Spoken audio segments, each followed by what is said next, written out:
Hey, what's up and welcome to my new video. Today we're gonna see my top 9 essential apps that I use every single day on my MacBook Pro, and these apps can help to boost your efficiency and productivity on your laptop. So let's look at those.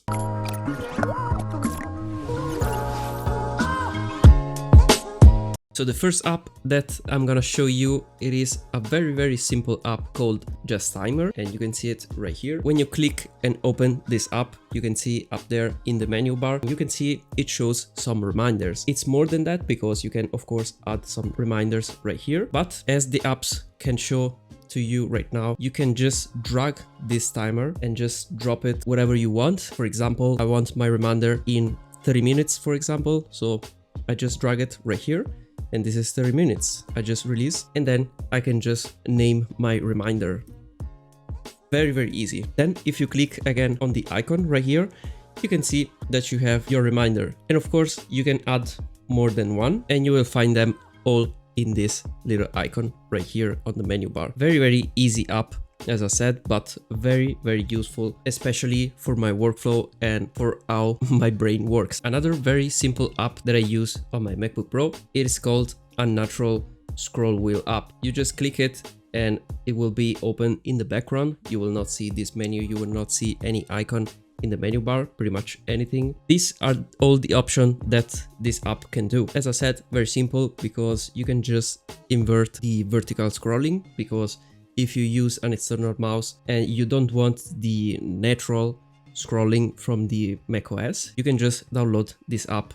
And there are many out there, but this is free, so I can suggest to use this because I found myself very good using it. You can disable the scroll acceleration. I don't know if you use that. And the other most important feature that this app has, disable mouse acceleration, because on macOS you cannot do it from the system, so you can just do it right here or maybe with other apps. My two recommendations: invert vertical scrolling, it is unnatural scrolling like the name of the app, and disable mouse acceleration. For the rest, you can leave it pretty much on default. Another very useful app, and this is more than an app because you can choose between different apps, but pretty much they have the same function. So the customization of the windows in macOS, because in Windows you have window manager. You can just drag your window onto the right side, for example, or the left side, expand the window on all the left side or right side, and then you can just take another window and just place it together on your screen. On macOS, unfortunately, you still don't have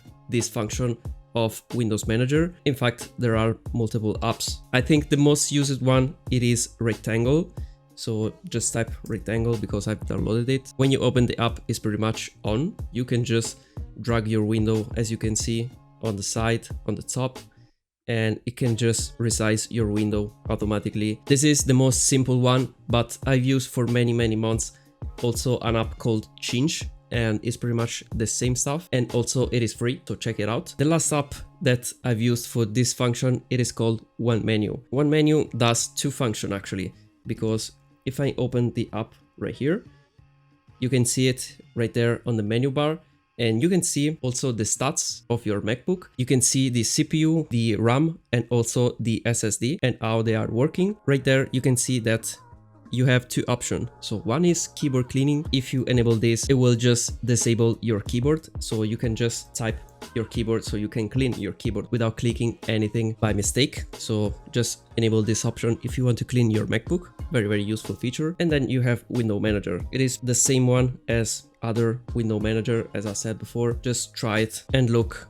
what works best for you. And also this One Menu right here, it is free, so you can just download it right now. One very useful app that pretty much nobody suggests on MacBook and also on other platform, because it works also on Windows, it is the Logitech Hub. Because if you have some Logitech peripheral, you can just customize them in this app right here, and it's very useful because, for example, I have my Logitech G305 right here. It is a wireless mouse. It is working very good actually, and the price, it's very low. If you want to buy this one, just make sure to check it out because I think it's very valid. Anyway, it does have two buttons right here on the side, and I have this mapped to move myself in the macOS space. On the Mac, you can just swipe with 3 fingers right here on the trackpad, and you can just switch between desktop spaces. I just tracked my 2 side button here on the mouse, so these 2 right here. One goes forward and one goes backward,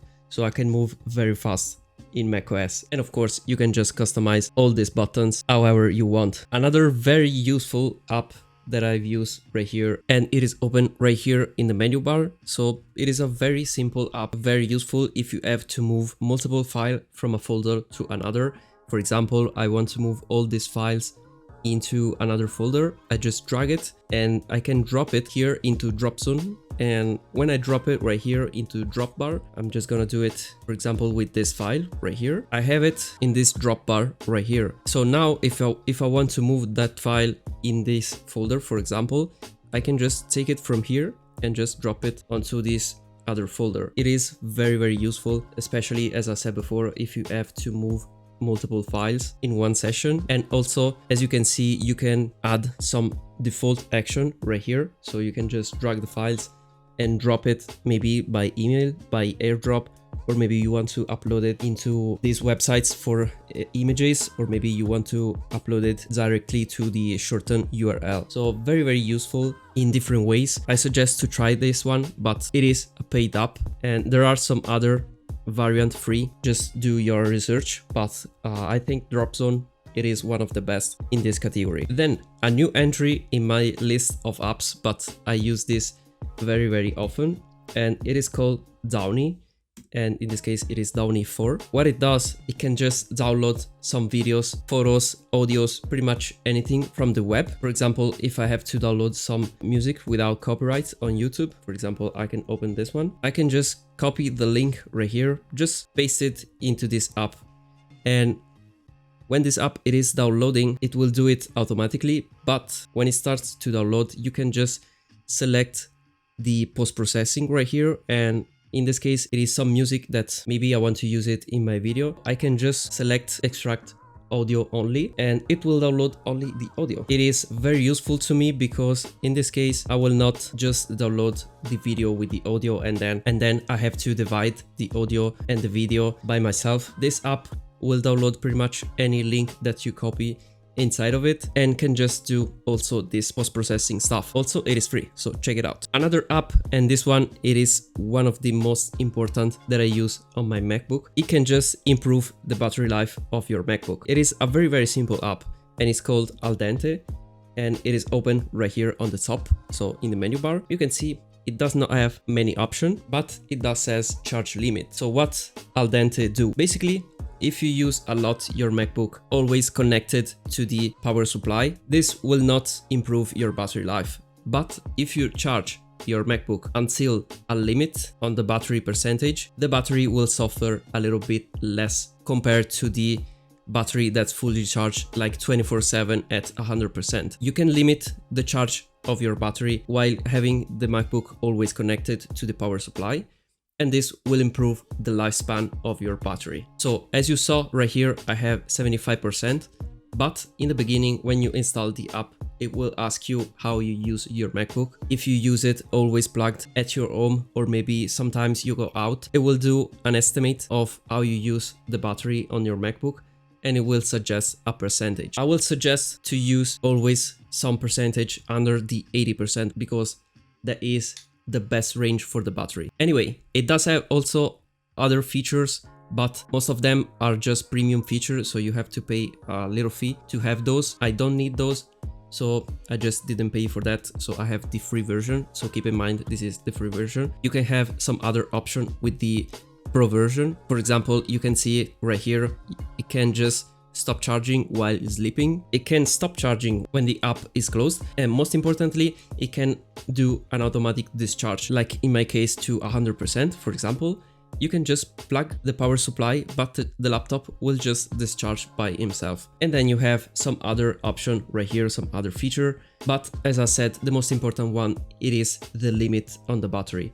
So I use it, as I said, at 75%. I use my laptop in clamshell mode all the time, and if you can see right here, it says discharge, so you can discharge the laptop while it's plugged, but you can do it only if you have the laptop open, if you have the free version. So if you have the pro version, you can do it also in clamshell mode, but in this case I can do it only if I have the laptop open. And just trust me, just download this app, it is free, and really if you use your MacBook at your desk pretty much all the day, I really suggest to download this app. And talking about using the laptop in clamshell mode with an external monitor, I use really often the Amphetamine app, and very simple function, but at the same time very useful. And as you can see right here, you can just start a new session and you can choose an amount of time, and usually I do indefinitely. What it basically does, it can just keep your external screen on without plugging your MacBook. You know, if you use the clamshell mode and the laptop is not plugged, you cannot use the external monitor because the laptop will go into sleep mode. And this is why this app is called Amphetamine, because it keeps the laptop awake. So basically what I use it for, sometimes I have to watch a movie, for example, but I want my external monitor. So I just close my laptop and just activate the Amphetamine. Very simple app, very easy to use. And of course also this app, it is free. Last app that I can suggest to you, it is called Bartender. What it can do, as I open it, you can see it that on the menu bar, most of the icons are just hidden right now. So if I click on this little arrow right here, I can see all my apps open in the menu bar. This is very useful for your laptop because you don't have that much of a screen estate. And especially if you have one of these newest MacBook Pro, you have the notch in the center, so you will not have too much space in the menu bar to have like multiple apps. So if you want to keep everything organized, just try the Bartender app and the menu bar will not be that messy. But you can see also that I have some icons outside of this little arrow, so you can choose, of course, what apps can go inside the Bartender app, and you can choose what app will go like outside. It is much customizable, and this also, it is a paid app, but there isn't any other app that can do the same stuff that Bartender can do. So just evaluate by yourself, it is worth the price or maybe not. That was pretty much it. So these are the top 9 apps that I use pretty much every day because I have them open 24/7 on my MacBook, especially the Dente app. Make sure to check it out because it can save and extend your MacBook life. That is a very important thing. That was pretty much it. I hope you liked this video. Just leave a like if you did. Subscribe down below if you haven't already, so I can do more videos like this and you will be updated on my next videos. Anyway, as always, thank you for watching this video and I will see you in my next one. Bye for now.